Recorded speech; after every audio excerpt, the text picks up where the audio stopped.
Hello viewers, আজকে আমি আপনাদের দেখাবো কিভাবে আমরা গ্রামীণফোন ওয়েবসাইট থেকে খুব সহজ পদ্ধতিতে ফ্লেক্সি প্ল্যান সার্ভিসটি উপভোগ করতে পারবো এবং ইন্টারনেট প্যাকেজেস অ্যাক্টিভেট করতে পারবো। প্রথমে জিপির ওয়েবসাইটে যেতে হবে, এরপর ফ্লেক্সি প্ল্যান অপশনটি আছে তা ক্লিক করতে হবে। এখান থেকে আপনি বেছে নিতে পারবেন আপনার পছন্দ মতো ফ্লেক্সি প্ল্যান। আপনার পছন্দ মতো talk time, internet package, validity, SMS select করলেই দেখতে পারবেন কত টাকা খরচ হবে। এরপর বাই নাওয়ে ক্লিক করতে হবে। এখানে আপনার ফ্লেক্সি প্ল্যানের সম্পূর্ণ ডিটেলস দেওয়া থাকবে। নিচে আপনার মোবাইল নাম্বারটি টাইপ করে কন্টিনিউ ক্লিক করতে হবে। সাথে সাথে আপনার ফোনে একটি SMS এর মাধ্যমে একটি পিনকোড পাঠিয়ে দেওয়া হবে। পিনকোডটি টাইপ করে এগ্রি অ্যান্ড কন্টিনিউ ক্লিক করতে হবে। সাথে সাথে আপনি পেয়ে যাবেন আপনার পছন্দের ফ্লেক্সি প্ল্যানটি।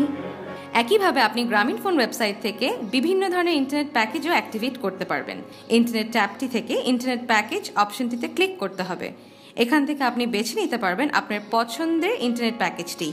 এরপর বাই অপশনটিতে ক্লিক করতে হবে। ফোন নম্বর দিয়ে নেক্সট ক্লিক করার সাথে সাথে আপনার ফোনে পিনকোড চলে আসবে। পিনকোডটি টাইপ করে এগ্রি অ্যান্ড কন্টিনিউ ক্লিক করতে হবে। তাহলে আপনি পেয়ে যাবেন আপনার পছন্দের ইন্টারনেট প্যাকেজটি। আজকে এখানেই শেষ করছি। গ্রামীণফোনের সাথেই থাকুন।